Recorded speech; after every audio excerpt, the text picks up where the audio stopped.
Coming to you live from the JRE Tobacco Aladino Mobile Studios, it's the Cigar Pulpit. The Cigar Pulpit intro song. This is it. It's not too long. And wait till you hear the rest. Wow, that was quick. This is it. Welcome to the Cigar Pulpit Podcast. Another sermon from the pulpit. And here he is, the Bishop of the Burn, Nick Billa. Hello, everybody, and welcome to another sermon from the Cigar Pulpit. I'm the Bishop of the Burn, Nick, and, you know, for a guy as successful as Dave, I really would have thought with 3 stores and everything else, he'd have more things to occupy his time than to come up with jingles for me. But you know what? I fully appreciate all the effort he's putting into this show music for me. I mean, he's giving me options, no less. It's not just the Batman one. Now we're even getting this one. So I love it. I love it so much. So anyway, welcome guys to another sermon. I've got listener calls today. We're going to catch up on some listener calls. You guys have been calling in, so we're going to do another Ask the Pulpit, and we're going to jump into that. But first, as I sit here, as I record, as I prep to hit the record button and come to you, there's breaking news. So I got an email.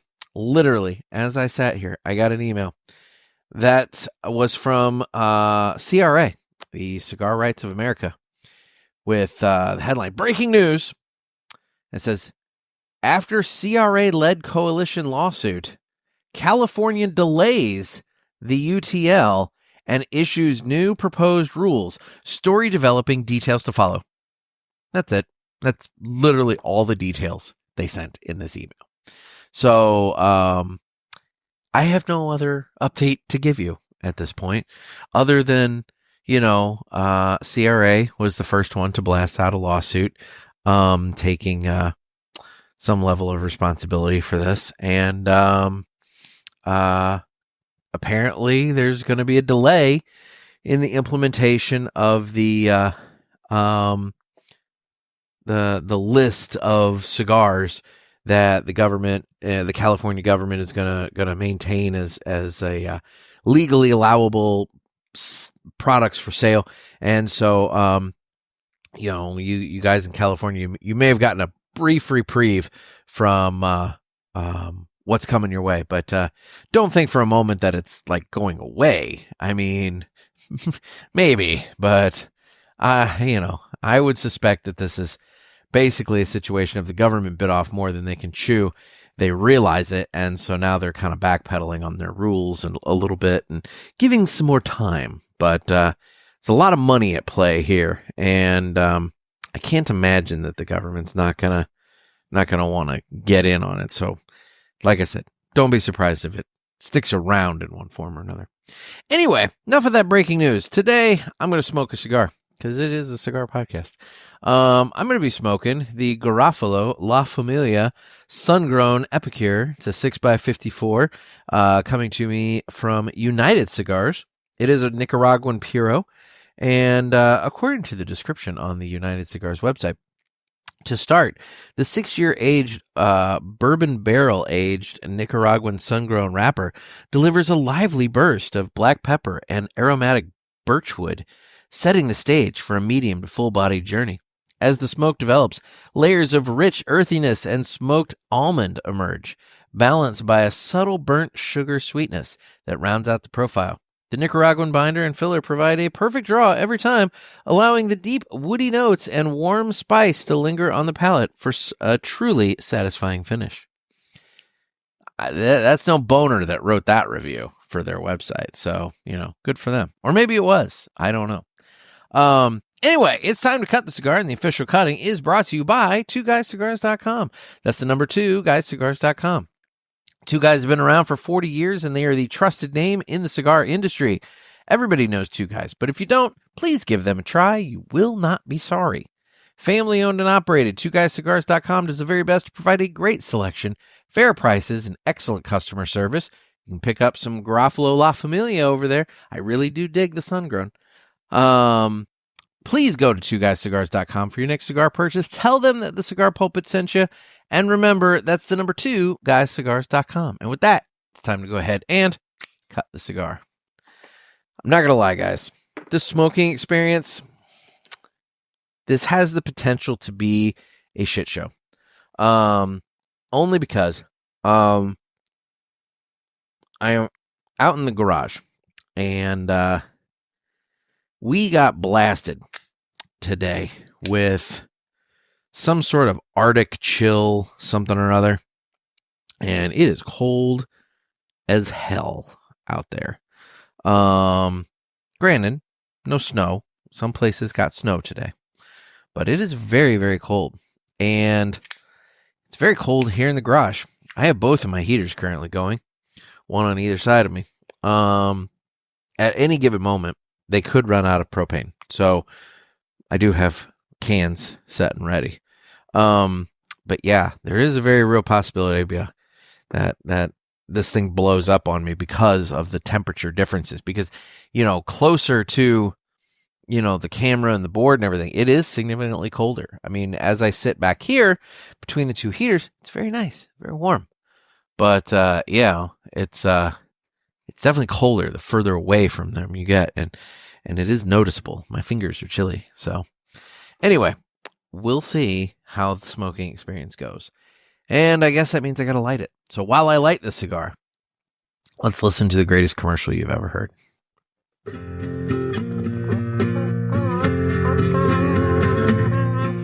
Some say cigars are all the same. It's just not true. It's you I have to blame. Well, I don't know, 'cause what I know, there is a cigar called Aladino. Corojo. Aladino Corojo. Aladino Corojo. They say authentic, so we're not confused, while the others say it's a word that's just abused. I guess that's so. They can't compete. At least I'm sure Aladino can't be beat. Corojo. Aladino Corojo. Aladino Corojo. Aladino Cigars uses authentic Corojo tobacco from JRE Tobacco. This is the greatest commercial you ever heard. Yeah. All right. Well, now that I did that, it dawned on me during that I did not turn on my window exhaust fan. Now, I'm going to turn it low because I'm wondering if that might be part of my temperature. Oh, God. Problem. Hang on. I'm thinking that might be. There we go. Part of the temperature problem. So the wind is coming from the north, and that direction where my fan is the north. So I wonder if by turning on the fan, it'll stop the wind from coming in the garage, which might help make it a little warmer. We'll see. We will see. All right. Well, why don't we just now go ahead and jump right into it and get into another Ask the Pulpit. Shall we play a game? You talking to me? I have a question for you. You gotta ask me nicely. Ask me about my wiener. You got a question? You ask the 8-ball. Come on, sucker. Let's get it on. Let's get it on indeed. Guys, you can get your calls in by calling the hotline at area code 863-874-0000. That's area code 863-874-0000. Call, leave a message. I'll be happy to play your message on the air and respond accordingly. Looking forward to hearing these. So anyway, alrighty, let's sorry, thought I heard my heater starting to pitter patter and go out. So all right, let's go ahead and get these started with the first one here. Nick. This is Jacob from West Virginia. I am honored. I am humbled. I am embarrassed I don't deserve it. I'm not worthy. And you did it anyways, and I can't say enough how much I appreciate. Never in my wildest dreams would I have ever believed I would have been your Blackbird segment. Dude. I never thought in my life I'd do something so special, and in comparison with everybody else, I still haven't. At the same time, you still felt me worthy enough to give me that spot, and I can't tell you how much I appreciate it, brother. I'm on cloud 9. I'm driving down the highway yelling. I just can't believe it. It's amazing. It's absolutely amazing. Thank you so much. I did nothing that anybody else wouldn't have done if they would have remembered, but I appreciate it. But I was intending to call in before I found that out, because I wanted to talk to you about your ratings. There's so much to say, and I hope I can get it all in time. But, excuse me. First off, so the way you do ratings, I absolutely love them. I will say, in the very beginning, when I first started smoking, I looked up ratings all the time. I didn't know the brands, and so I would look up ratings on the different cigars I saw, and I would use those as a guideline. And I didn't know that, maybe different people rate things differently, and I should find one I liked and stick with it. So I just kind of went on. Eventually, I found people who were very pretentious I didn't like, and so I kind of narrowed it down that way. After I was smoking for a while, then I eventually knew the brands, and I knew where risks were, where they weren't, and I took my, bought cigars appropriately from there. I would also agree in saying that if cigar smoking is becoming a chore for you, you're doing it wrong. And if it feels like work, then maybe you shouldn't be doing it that way. I've written quite a few reviews myself, and when I do that, I set aside time knowing that's what it's going to be. It's going to be that work, but no, cigar smoking is not. It should not work. It is not. I agree with you 100% there. And with the exception, like you guys do the stars reviews, okay, that's kind of work, but you also committed to do that. So I understand why and where that's appropriate. But for the most part, no, you should be able to relax and enjoy your cigar. And when those notes come to you, they come to you. If you get a chance to really meditate on that cigar, even better, but it should not be work. But yeah, I like your way of doing without the numbers because I trust you and not the numbers. So if you like it, so do I. And it looks like we passed the 3-minute mark and I'm still going, so we'll see how long this goes. But I think that's the key. I feel like numbers have kind of lost their meaning. Also, you got to remember, we don't review cigars we know are bad. If we don't like them, it's not worth. And he got cut off. I'm going to let him finish because he did call back, and I'm going to let him finish, and then we're going to get into this topic.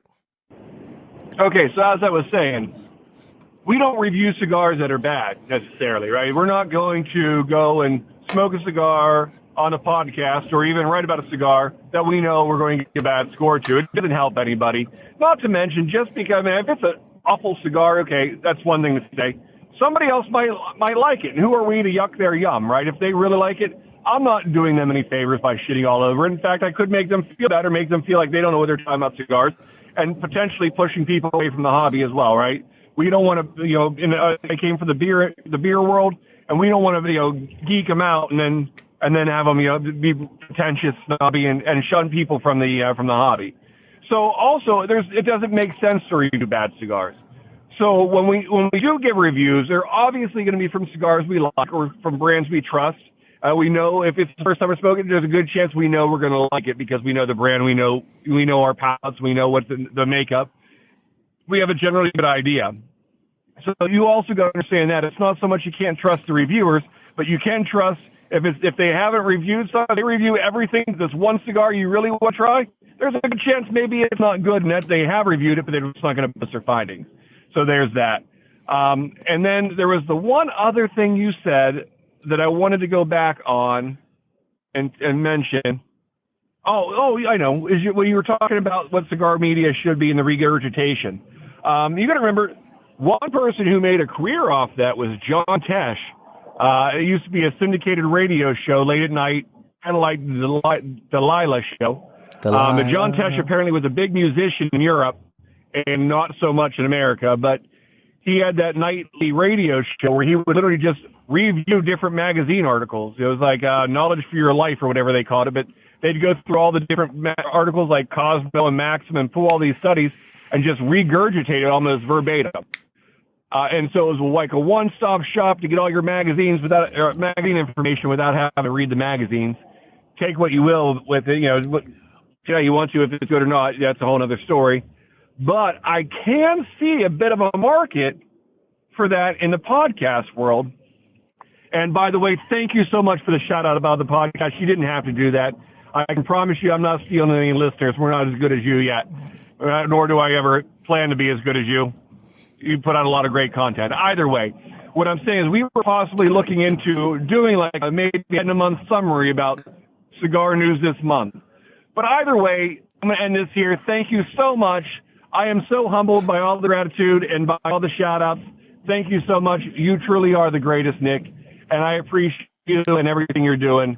Thank you so much for the Blackbird spotlight and for the podcast spotlight. You're the man, and I really appreciate it.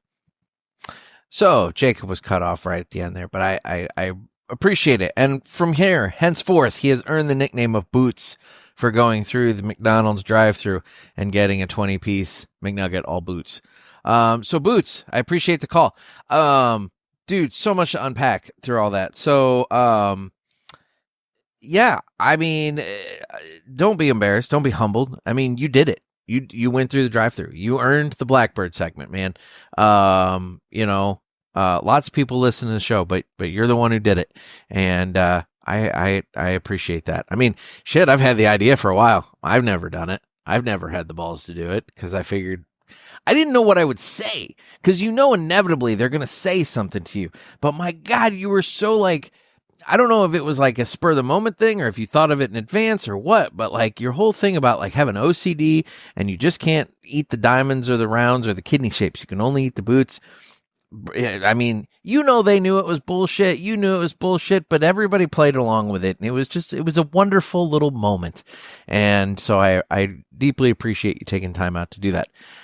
Regarding reviews, I think you hit the nail on the head. I think what it really does boil down to is I think rather than looking at numerical scores, I think what needs to happen is if you truly value cigar reviews, I think you need to put in the effort to try and find people whose palates either fully align, or as closely to fully align with yours as possible, or people who their palates maybe completely 180 degrees do not align with your palate. And by looking at their reviews, you can determine, okay, this person aligns with my palate. They really liked this cigar. I'm going to try that cigar because I like the things this guy likes, and I'm going to try it because hopefully it means I'm going to like it. On the flip side, if you hate everything they like, if they like something, you could say, okay, I'm probably not going to try it. Now you can. I mean, I'm not one of those guys that's going to tell you avoid something. I mean, for all you know, that might be the outlier. Broken clock is right twice a day. Maybe there's something there that you like, and you and this other reviewer kind of can come together on that one. But generally, you can kind of know, okay, if they like it, it's probably not in my wheelhouse. And I think that's the answer. I think really that is the answer. I don't think there's much value to numerical scores. And to be honest, I don't know what value they bring. Other than, marketing. For a company to be able to say, scored 94 in Cigar Aficionado, scored 98 in Cigar Snob magazine, whatever it is. I don't know what the value of the numerical score is other than that. And at that point, you also have to ask yourself, if that's all the numerical score is worth, is marketing, then does it mean anything to the company to even promote that score on their packaging? Because again, who cares? That's the thing. If everything these days is rating between an 87 and a 94, 92, if everything is in like a 10-point swing there, who cares? Who cares? You know, if I can go to PCA and I can look at all the packaging for all the cigars on display, and 85% of them can have a little logo on their box that says score 90 blah blah blah and Cigar Aficionado, what does that actually mean? All you're doing, all these manufacturers are doing at that moment is propping up the magazine. The magazine is not propping up the cigar. The magazine is not helping the brand with the good review at that point. All that's happening is the brand is propping up the magazine. So it's a very weird parasitic relationship going on. And I don't know what the value of doing it that way is anymore. And so, you know, there are ways to have it done. You know, again, I'm part of the STARS program, through the Cigar Authority. Every month we review a cigar, and every month at the end of it, and it's blind, it is blind. And at the end of it, every month, you know, we have to assign a numerical score to it. I don't like that, but I do it because it's part of the program and it's part of the agreed upon, you know, method of whatever. But with that said, you know, I guess that's the way, you know, short of printing every STAR member's review, and letting people kind of peruse through them, I don't know of another way that, they can do this whole take 10 people, average it together to get one review. But at least there, the numerical score has somewhat of a value in that, you know, it's a collective average of all of the people involved in the group. Now, one thing to say, and I mean this with all due respect, the STARS program also generally stays within a narrow parameter of scores. I don't know if it's due to the fact that we're all averaging, and so it comes to that kind of 88 to 92.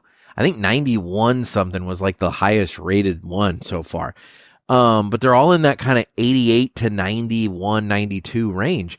And, you know, part of me is kind of like, again, what's the point of the numerical score when all of the scores for the Star Review cigars, I'm sure there's some outliers that I'm not counting in there, are so like clustered up like that. I don't know. I don't know, but whatever. It's a greater topic for further discussion. You know, people can debate it. But for right now, that's what I got going on. So, alrighty. I don't know what's going on with this number. This number called like a bunch of times and left kind of short messages. So let's just see what's going on. I haven't been pranked on this line in quite some time. So, you know, let's see what's up. Anyway, thanks for the call, Boots. Hey, good morning, or I will say afternoon. This is Ted, a.k.a. Just Smoking Gorilla on Instagram. Oh, Teddy. I was just giving you a call. Actually, listening to the latest episode with the Ask the Pulpit. Trying to catch up, get some information, probably, maybe. Teddy, your phone sounds like shit. Episodes behind and everything, so it's going to be a matter of catching it over the weekend. I was giving a call because I'm heading out of Nashville. Just got smoking the Villiger Forest. Probably get ready to smoke the leaf. Teddy. I was trying to think of a question, but the first thing I think I had to think of was the 3 cigars. I had to call accidentally. But either way, when I do, I'll figure out that my 3 cigars. But I wanted to call and just ask everyone, like, when you're on a road, you're driving on a road, whether you're a delivery driver or you just on a family trip or whatever like that, which I'm expecting probably. All right, Teddy, I'm sorry, buddy. If you're on a road, your potato quality phone, man. For a while, what cigars are cigars? That's my question, everyone. So, everybody having a blessed day, a blessed week, and have a blessed weekend. Now, of course, I'll be smoking. See you later. Teddy, I don't know what's up with your phone, man. It's potato quality, and I do not know what's happening with it, but I don't know if I'm going to suffer through the remaining 4 voicemails you left if they all sound like that. I'm sorry, bud. I'm going to have to probably go ahead and protocol you out for this month or for this episode. Yeah, bud. I don't know. I don't know. The stars were not aligned to provide you with good cell service that night. It did not work. So, yeah, man. Sorry. I don't want to disclude you from the fun, but I really couldn't make out most of what you were saying. So, sorry, dude. I hope everything's going well for you, though. Been a minute. I'd like to circle up, see how things are going, see if you're getting ready for your trip to the Aladino farm next year. But anyway, hope all is well, Teddy. All right, moving on to the next call, and hopefully they're not calling from Potato. Hey, Nick, calling in on the question about what do we want with cigar reviews. This is Nick, the great state of Texas. What I like is to find a reviewer that kind of shares a similar palate with mine. And what I don't really care about those numbers. There you go. I'm looking to see, do they say it's, and I've seen a few of these places do this before, is it box worthy? Is it grab a 5-pack? Is it single, try it? That kind of thing. Or is it, I think Coop does it, that Fight Chuck Norris tier. And there used to be another podcaster out of Rhode Island or New Hampshire or somewhere that was like that. But anyway, keep it smoky, man. Enjoy your content. I appreciate the call. And it goes right back to what I was just talking about. I think it really does come down to the personality of the reviewer and not so much the formats of the reviews. And so, it's just something for people to keep in mind, because I just really don't know if numerical scores matter. So, all right, we got another call here. Hey, Nick, this is Glenn from Boston. What up, Glenn? Just wanted to check in and let you know about my trick-or-treating up at Two Guys in Seabrook the other day. Went up and decided to treat myself to an assortment. So I started with the Liga T52. Okay. Then I got some Perdomo Legacy Nicaraguan Shade. Okay. Then some Roma Craft Neanderthal, and I topped it off with the Roma Craft Neanderthal. Oh, no, I already said that one. Sorry. The Bandolero. I think it was the T series. So anyhow, my cigar assortment was phenomenal. I was going to say, man. Had a great weekend smoking. The other thing I wanted to bring up to the parishioners and get some feedback on this is, we're all familiar with the Perfect Cutter. Mm-hmm. And although it's not necessarily for, maybe an experienced cigar smoker, but it does make life easier. My thought was, what about a perfect lighter? As we all know, the proper lighting is critical to a really good cigar experience. And unfortunately, I'd say 20, 30% of the time I get it right. Most of the time I probably char it a bit. I'm just happy to get it lit without burning through a full tank of butane.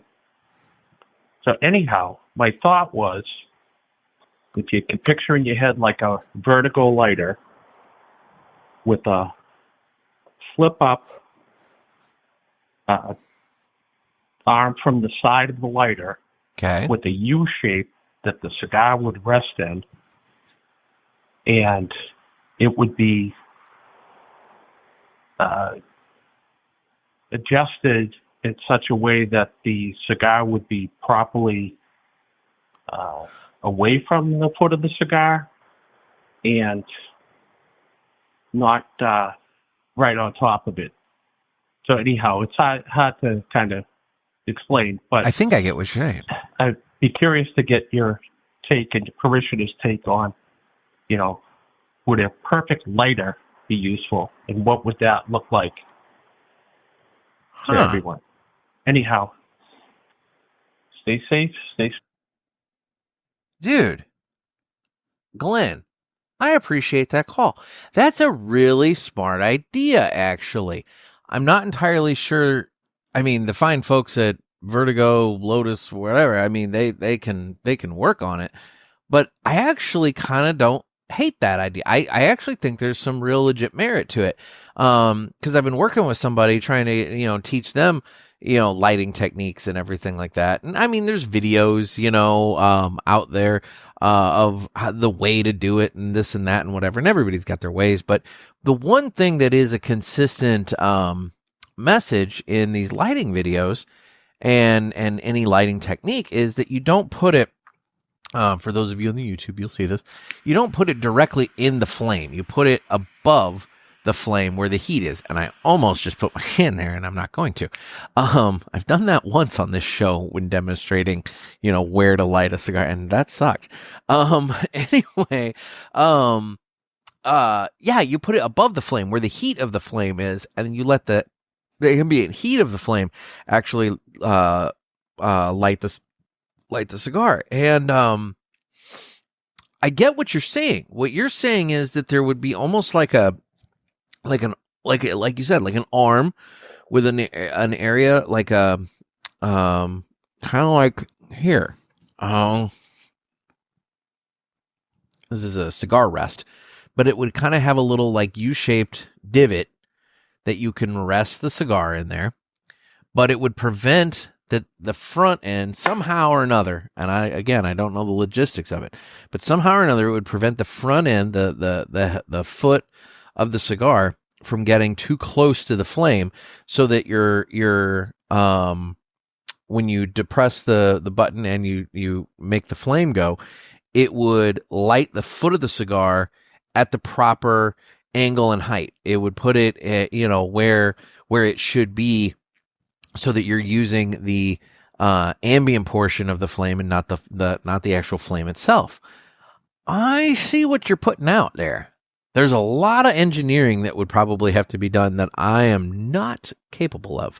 But smarter men than me work at these lighter companies. So, if any of them are listening, man, this might have just been a $1 million idea. And, I think Glenn, he deserves a lot of the credit for it. So I'm just saying that, dude, if you see Vertigo come out with something like this, you need to,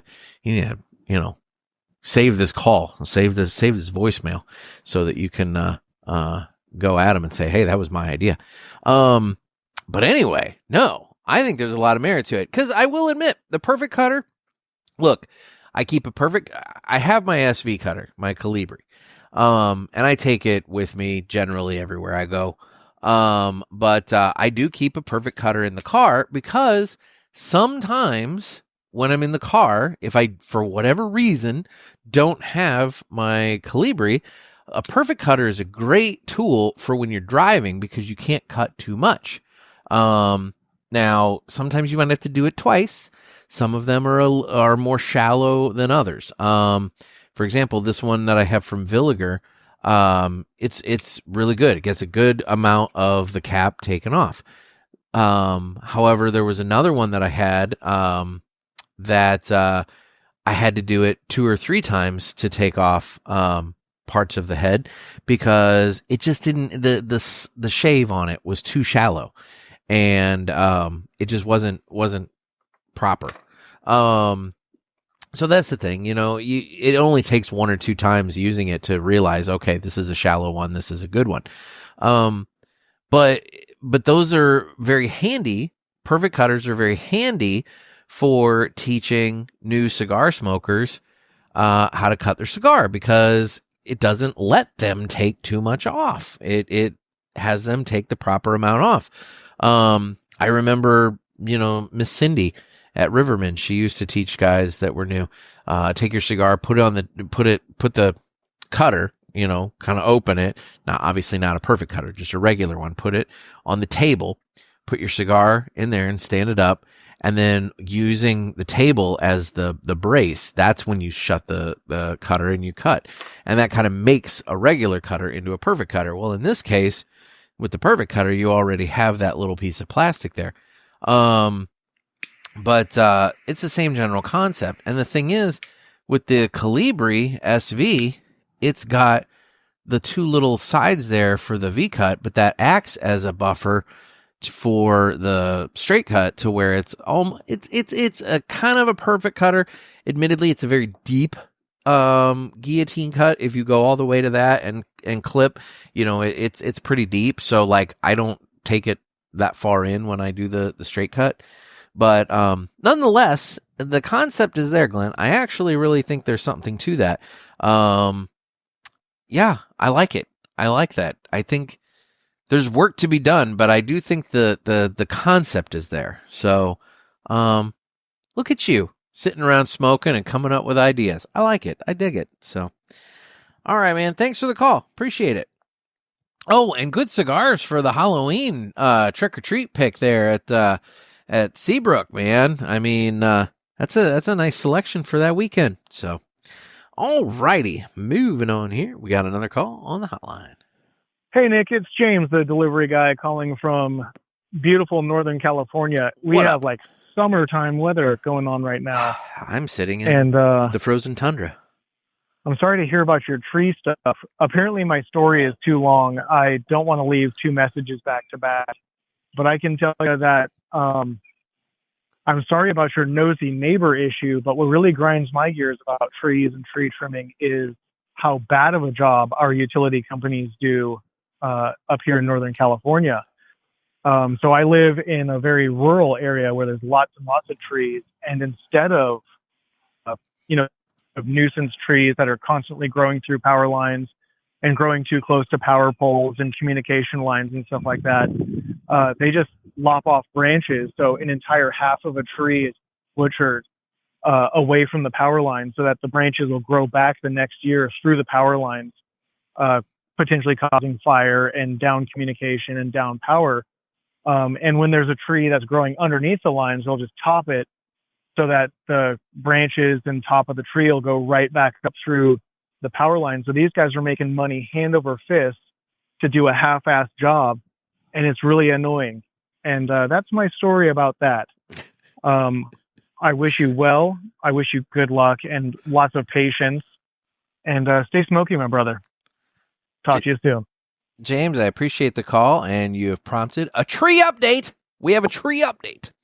So, I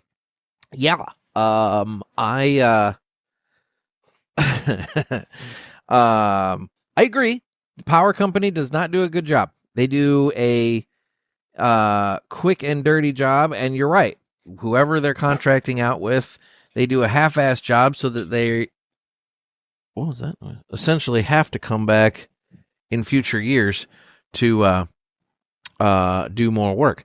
Kind of, I guess, a sweet gig if you can get it, but whatever. But I am not calling the power company because I don't want them to just hack my tree up. I did get a flyer in the mail from a tree trimming service, and when I first got it, my rage instantly went from like 0 to 9, and I was like, what? I was ready to just go over and nail it to my neighbor's door, and then I looked and realized it was an every door delivery mail situation, so everybody got this tree thing. So I didn't feel quite as angry at that point. I just chalked it up to like, oh, it's just coincidence. However, in the last 48 hours, winter has given a little brief glimpse of itself.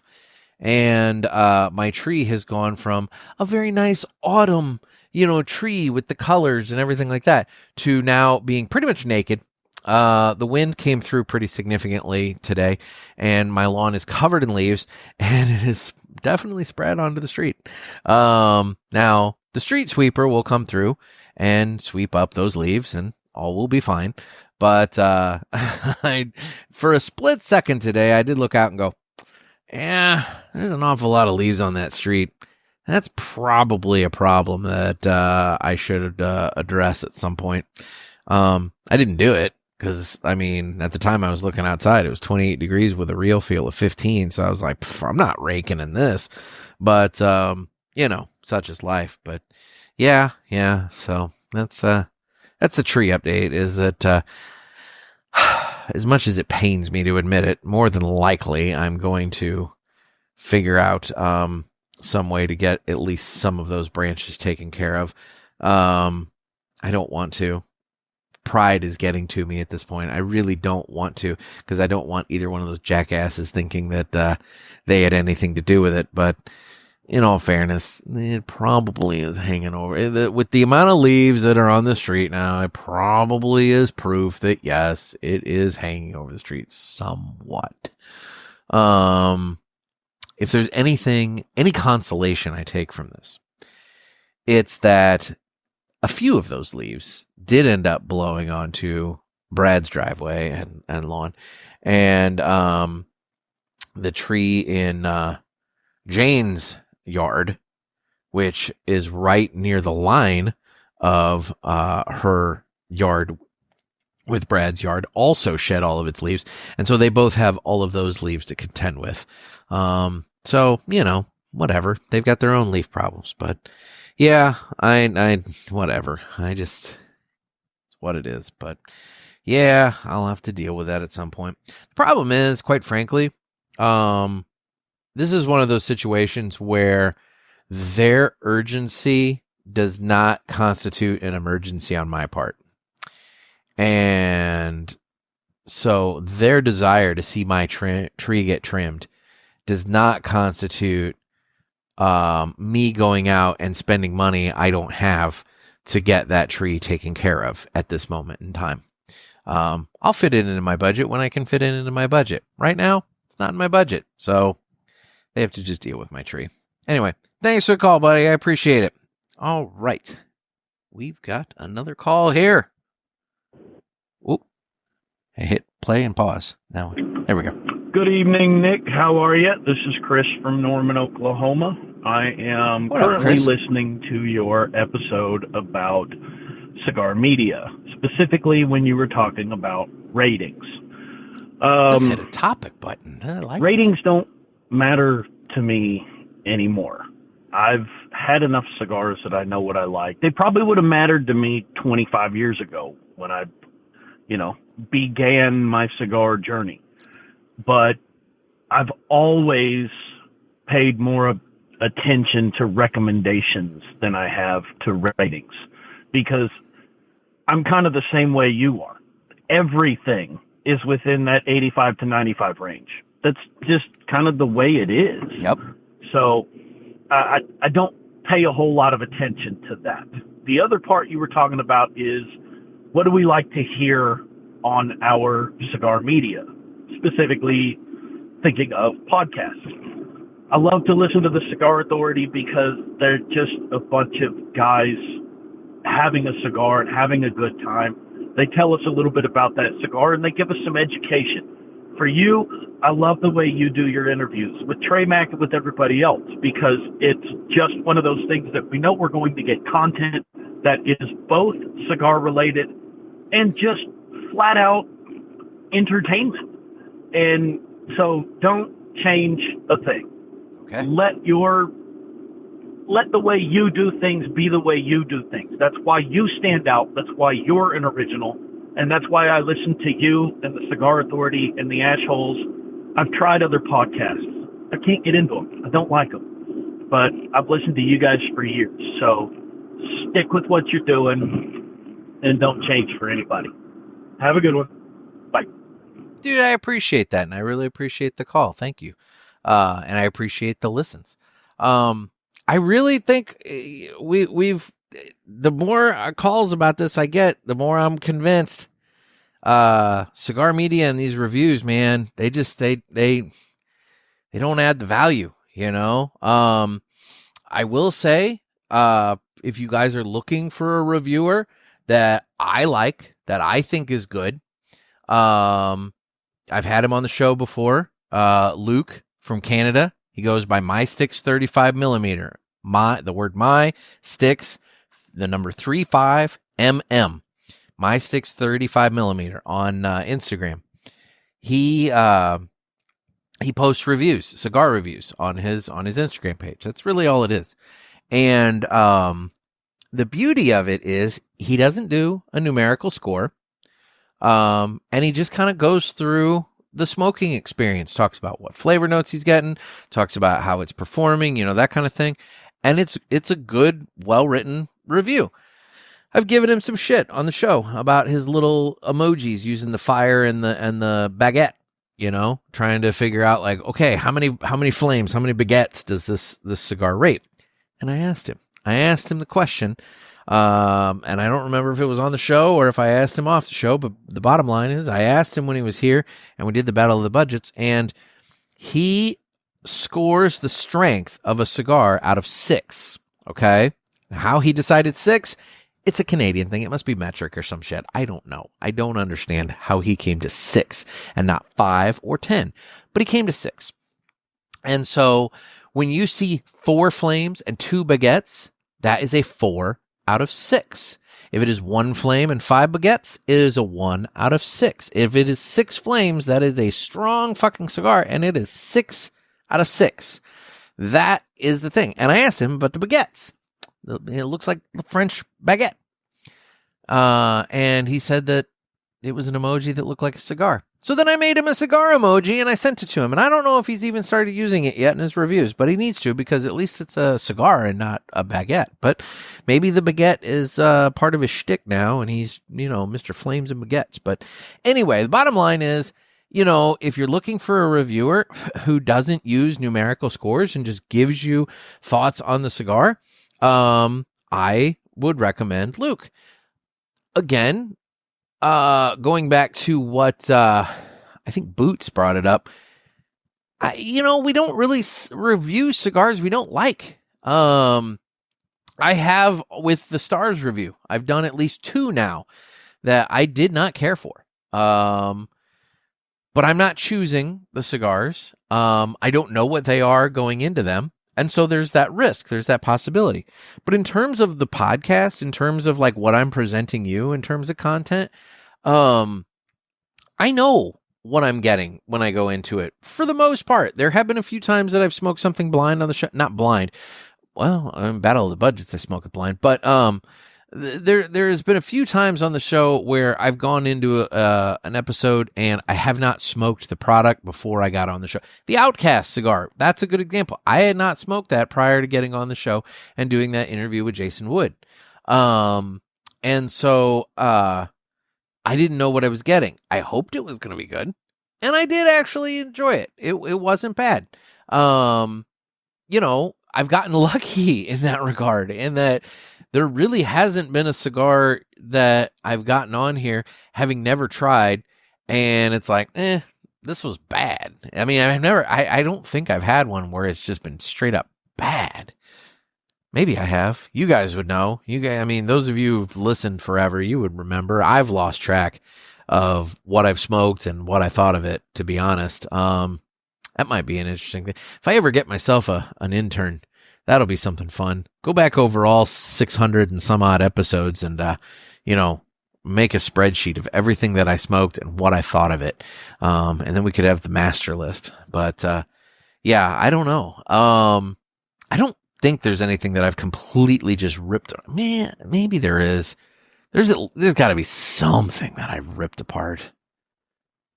I tend to not, though, because as Boost pointed out, that serves no purpose. That serves no purpose to get a cigar, get on the show, smoke it, and just tear it apart. Because, a company worked to develop, make, market, and sell that product. And there are retailers out there that are trying to sell that product to their consumers. So it serves no purpose for me to come on and be like, this thing's a piece of shit.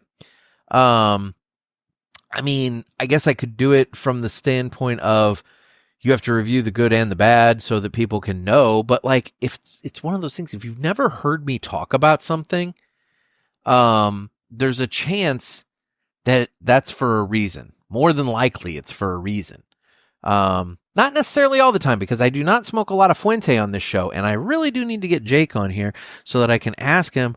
I want to do an episode all about the branding, so I can figure out how to identify a Fuente when I'm standing in the cigar shop and I've got this wall of Fuentes in front of me and they all look the same.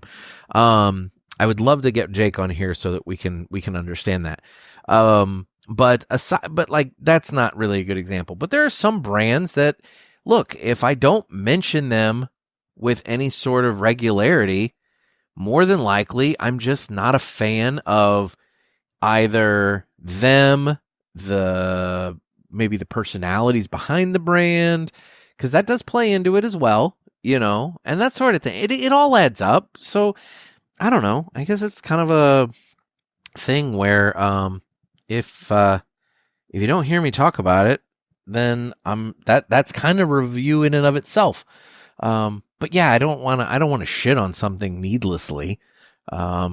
Anyway, I don't know. I appreciate the call, man. Thank you. All right. Looks like we have maybe 2 more calls here. Maybe. Here we go. Hey, Nick.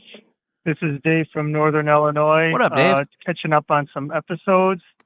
And you did mention if you won the lottery, but you never said what would be the first cigar you would purchase if the funds were unlimited. Stay smoky. Bye. Oh, man. Now, therein lies an interesting question. That's that. That's that celebratory cigar. Like, what do you do? What's that first cigar that you smoke if the funds were unlimited? If you had all the money you could possibly need for the rest of your life, to the point of having generational wealth, to where not only am I taken care of, but my son is taken care of, etc., etc. What is that cigar? What is that one cigar that you would go and you would smoke right off the bat? That is a good question, Dave. Because, like, that's a big damn deal. I mean, there are some cigars that I have in mind that, it's one of those things where it's like, oh my God, like, they're really, really good. Like, there's some Byrons that I just love, and they're not cheap dates, 50, 60, 70 bucks. They're not cheap dates, but they're really good.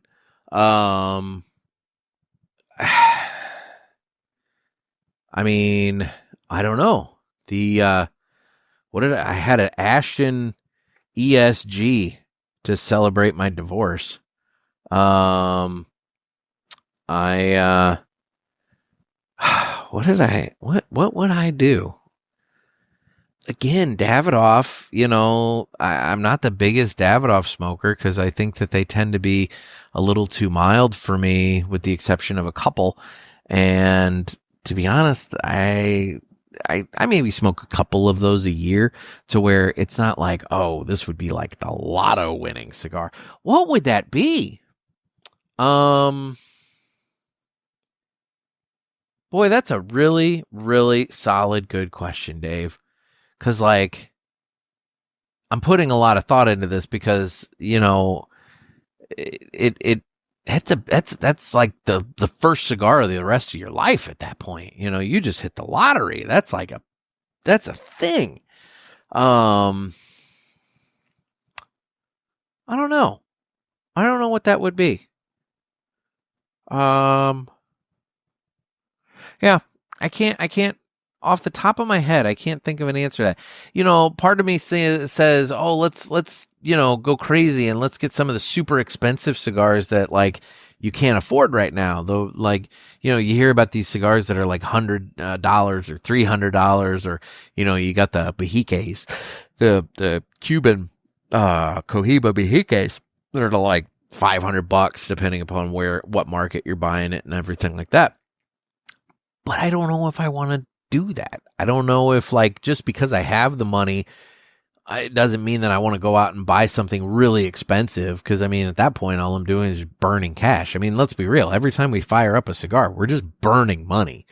We're just enjoying the process of doing so. But at some point, that amount becomes worth more than the enjoyment we're getting out of it, and then we're getting regret. So if I go out and I spend $500 on a Villiger and I smoke that, like, yeah, I did it. I can afford to. I can afford to do it many times over if I would have won $1 billion in the freaking lottery. But on the flip side, would I want to? Like, that's the kind of stupid shit people do when they win the lottery, and then they piss away the money and they don't have anything left. So, I mean, I'd probably go somewhere in the Byron category. I really do enjoy the Byrons. The quality on those is unmatched. You know, they're you know, the Atabase, I love the Atabase, don't get me wrong. The Byron just kind of hits my flavor profile a little bit, you know, more directly. So I'd probably go with a Byron. I think that would be my solution to that question. So, for right now, let's be real. You know, if I hit the lottery and you ask me, I might have a different answer. So anyway, thanks for the call. One more call here on the hotline. Jerry, please here. I have come across your phone number given to me there by a concerned neighbor wanting to know about tree trimming there. Son of a bitch. Jerry Pulaski here would be happy to trim your tree, as it turns out.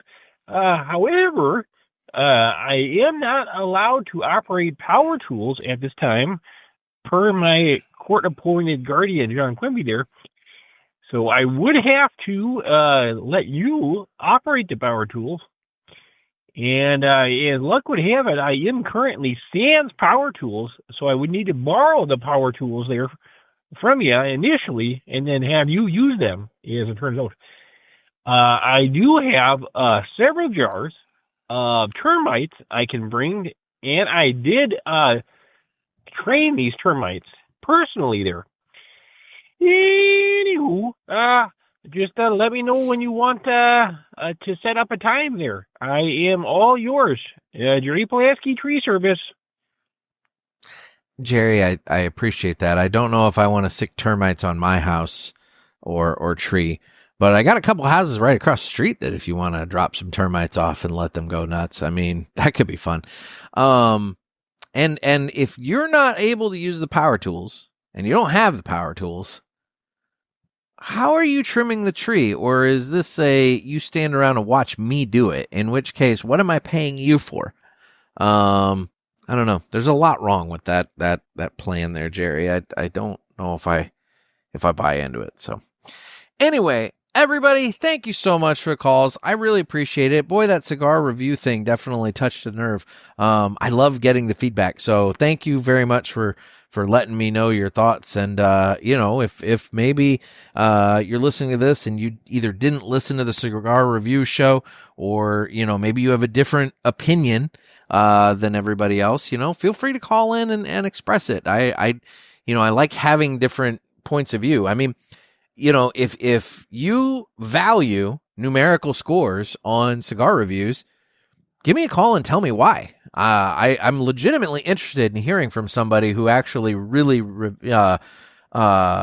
like needs those numerical scores. And maybe, I don't know, maybe they serve a purpose, that I am not understanding. But for right now, I don't see it. So anyway, guys, this has been another Ask the Pulpit. You can get your calls in by calling the hotline, area code 863-874-0000.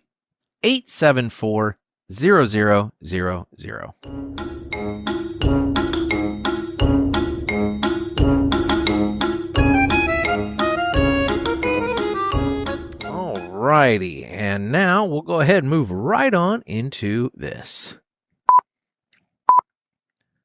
It's time for the Villiger Cigars Entertainment Report, Brought to you by Villiger. Villiger Cigars, one of the leading cigar and cigarello manufacturers in the world. Founded in 1888 and still family-owned and operated. Head over to VilligerCigars.com and check the store locator to find a shop near you that carries them. We guarantee that Villiger Cigars will be a wonderful addition to your humidor and cigar rotation. So, I'll admit, I had my son this weekend. I didn't really watch anything. I haven't watched anything since I recorded with Trey Mac the other night, and so I really don't have anything new to add to this segment. But I did have an experience that plays into the entertainment realm that I want to discuss with you guys, and it's just one of those weird little things of life, and I know all of you listening have probably experienced this. So I went and I grabbed a quick bite at my local Panda Express, and the string bean chicken, by the way, is really good. Anyway, so I'm sitting there at the Panda, and I'm by myself. You know, because sometimes I don't want to go through drive-thru. Sometimes I want to go in, sit down, and actually, you know, just enjoy my meal right there. And I don't need to be with somebody. I see some of these people that are like, oh my gosh, you eat a meal by yourself somewhere. You go to the movie by yourself. You know that I go to things all the time by myself. I don't need to always have somebody with me. I go out to lunch and dinner and everything by myself all the time. It's not a big deal. But I'm sitting there, and I start hearing the music, and I'm like, all right, that's a throwback jam from high school, you know? It's like, all right, I'm digging this. And it ends, and next thing I know, there is another song, you know, that starts up. And I'm like, oh, shit, there's another throwback jam from high school. I'm digging it. And before long, I've realized that I am just straight up listening to a time capsule from somewhere between 96 and 2000. You know, maybe 2001, which would be technically post high school for me. But we're right in that kind of like time period. And I'm digging it. I mean, cuz like I said, I'm getting all the greatest hits from high school there. And sometimes the not so greatest hits. But ones I liked, you know, so that's cool. And I got to thinking about it, and it's like, it's just such a weird evolution of life where, you know, you're in high school and you hear a song on the radio and you're like, yeah, that's my jam. That's my jam right there. That's my jam. And then, you know, you get in your 20s. And you're out at the bar with your friends.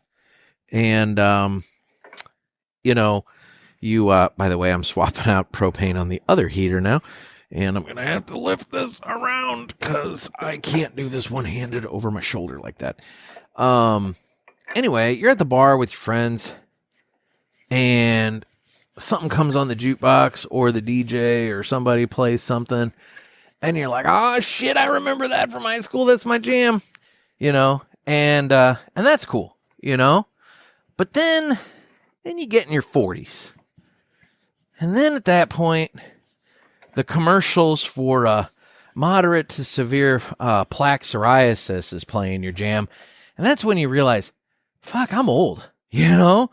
It's like when you've got commercials where people are running through fields and playing softball, and somebody's listing off a whole list of side effects and everything else, and they're playing some song and you're bopping to it. That's when you got to acknowledge, like, yeah, you know what? I'm old, but at the same time, this brings up an interesting point. See, every once in a while, the other heater that I did earlier I think it was during the greatest commercial you've ever heard. That one, it's the newer one. And that one, these things screw on a little easier. This one, for whatever reason, getting it threaded to start is such a bitch. Anyway, I was talking with my dad about this one time. I don't remember when. It was maybe a little while ago, but we've talked about it. And it's like, you know, when you look back, at music, we're still listening to, enjoying, jamming out to songs that, there we go, that dude, they're 50, 60, 70 years old. I mean, some of these songs are, well, maybe not, well, getting there. We're listening to songs that are like 50, 60 years old, you know? And you got to ask yourself, like, okay, you know, they're oldies or classics at this point, right? Well, what's the last good, oh, for God's sakes, what's the last, ow, well, that hurt. What's the last good, you know, son of a bitch. This fan on top of my thing is hitting my knuckle as I'm trying to, like, depress the button to get the gas going. There we go. Oh, for fuck's sake. Now I blew the pilot light out. I'm sorry, guys. I'm having a tough time with my heater here. And unfortunately, I need said heater. Come on. Go, bastard. Light.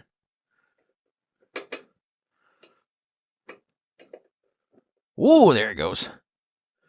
All right. Lots of gas there. It just fired right up. Anyway, okay. I didn't take it too much skin off with the fan. I'm sorry. That was super distracting. Horrible radio. I apologize. But definitely part of smoking in the winter is keeping yourself warm. What was I saying? What was the last good decade for music? You know, music distribution has obviously changed. You know, it's not the way it used to be. The internet has definitely taken on a much more important role in distribution. And so on one hand, you could argue it's opened the door for so many acts to get, to build an audience because now they're not reliant on the record labels. But on the flip side, I think that also has resulted in more fracturing of the audience and splintering of the audience to where it's you have a core audience that likes you if you're an artist, but it's smaller than it used to be. I mean, there's very few megastars left. I mean, Taylor Swift, lover or hater, she's probably one of the few that you could classify as that. And even her, I would say, there's a lot of people out there who, if you asked them, like, do you know a Taylor Swift song? They would say no. They probably do, but they would say no because they don't know. So I don't know. It's an interesting situation, but yeah, I did get to thinking about the fact that, you know, it's a weird thing when you turn a certain age and suddenly all the music that you grew up enjoying is playing on the Muzak system at the grocery store or being used as background music in a pharmaceutical ad. So I don't know. Anyway. All right. Well, moving on. Let's do this now. It's time to fly high with Blackbird Cigars. Blackbird Cigars offers you remarkable quality using the most delicate and finest tobacco to always ensure that you're receiving unsurpassed cigars. Blackbird Cigars strives to give you undoubted repeating flavor for every cigar you smoke and impressive quality so that you can always expect greatness. Check out their website for a full list of stores carrying Blackbird Cigars and give them a test flight. Blackbird Cigars can't clip our wings.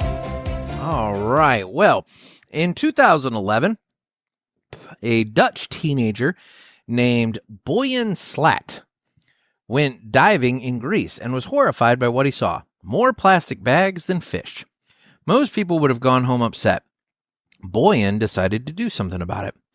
At just 16, he began researching how to clean up the massive garbage patches floating in the oceans. The challenge was staggering. Trillions of pieces of plastic scattered over millions of square miles. Conventional cleanup methods were costly and slow. So Boyan, he thought differently. He founded the Ocean Cleanup, a nonprofit dedicated to developing new technologies to remove plastic from the seas and prevent it from reaching them in the first place. His idea was simple yet revolutionary. Use the natural currents of the ocean to passively collect plastic into large floating systems that could be periodically emptied and recycled. Many experts doubted him, calling it impossible, but Boyan persisted. Over a decade later, the ocean cleanup is operational, successfully collecting tons of plastic from the Great Pacific Garbage Patch and rivers around the world. The organization's goal, remove 90% of the ocean plastic by 2040. So be like Boyan Slat and Blackbird Cigars and don't let anybody clip your wings. I thought that was pretty cool. You know, I like these stories where like somebody who's like 16 or, you know, young like that, you know, comes along, looks at a problem and comes up with a creative solution to it and manages to make it work. You know, that's the problem. We've got old eyes looking at old problems, and, you know, sometimes you got to open up to new eyes and new trains of thought that maybe can figure out a creative solution to an old problem. But anyway, well, before I get into the socials, I would like to extend a happy Veterans Day to all the veterans that are listening to this show. Veterans Day, obviously, is, you know, November 11th, and this episode hits on that day. And so, you know, for everybody in my audience that's listening that has served in the armed forces, thank you so much for your service. And it's greatly appreciated, and we're thinking of you on Veterans Day. All right. Socials. I'm available on Instagram at The Cigar Pulpit. I'm on Facebook, where we have the Pulpit Parishioners group. You can follow me on Twitter/X. You can watch this on Rumble and YouTube. And then, like this episode is a good example, call in with your comments and questions. Call the hotline, area code 863-874-0000. That's area code 863-874-0000. Hopefully you have a better connection. Sorry, Teddy. I really do feel bad that I wasn't able to use your calls because you called like 5 times. And, but man, the quality of that call, it was just too choppy. I couldn't understand it. So, you know, try and be somewhere where you have a good signal, I guess is my point.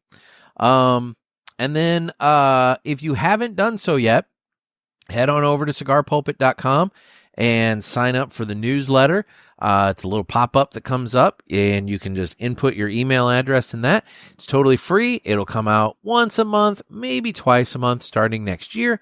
And it's just, you know, it's going to be a fun little addition to your inbox. I'm coming up on a benchmark amount there. So if I could get maybe another 30 of you, if you haven't done so yet, be part of the Dirty 30 and you know, join the newsletter list and help me get to that benchmark. I'd appreciate it. That would be nice. So do that.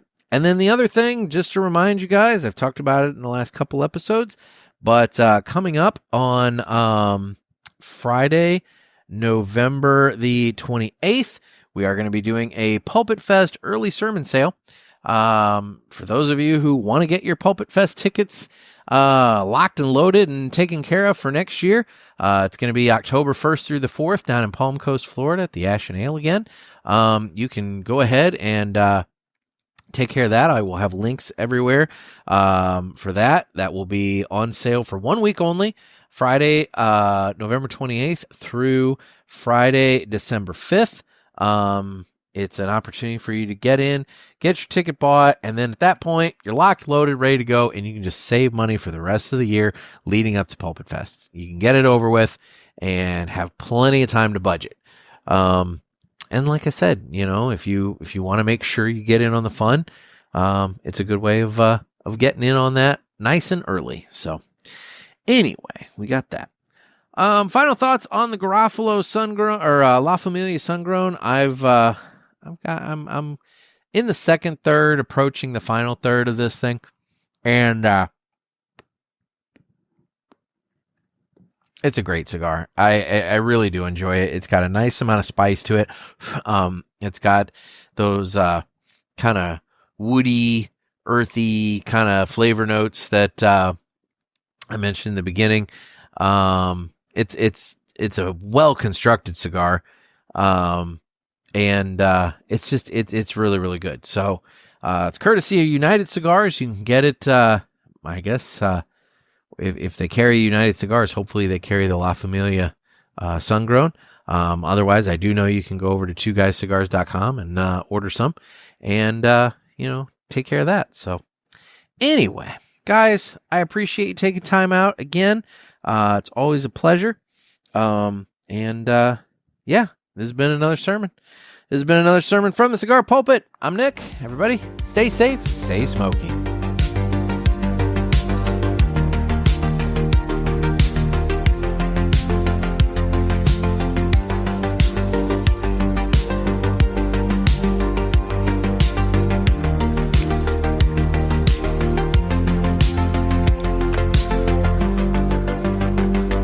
I'm going to have to make sure that somehow or another I time it out to swap out the propane tanks before I start recording.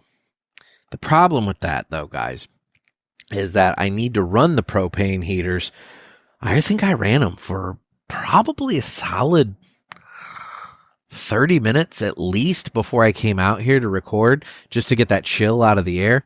That's the only problem, is that I gotta start them to make sure that they aren't right. Because if I come out and it's super cold and I just start them up, I can't start them up on low. I gotta kick them up to high and then take them down to low. And I burn a lot of propane doing that. So that's the only thing. I gotta figure that out, because I don't like swapping out those cans in the middle.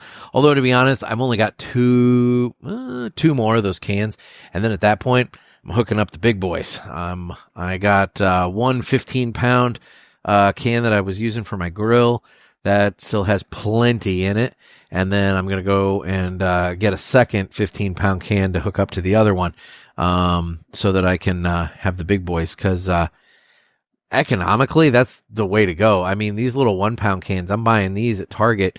It's a 2-pack for $10, whereas I can go to Lowe's. The initial 15-pound can is like $62, I think. But then with the refills, when you bring them back, and swap out the empty one for the fresh one, and you get the refill, they're only like $22. So, I mean, that's like a bargain at that point. I'm getting 15 pounds for $22 versus 2 pounds for $10 from Target. And yeah, it's convenient because they're in these little disposable, canisters. But nonetheless, I mean, it's so much easier doing the big guys. So anyway, that's, I think that once I burn through these last two, that's the plan, is to get the big ones going. So anyway, all right, guys, take it easy. I'll talk to you later. Bye.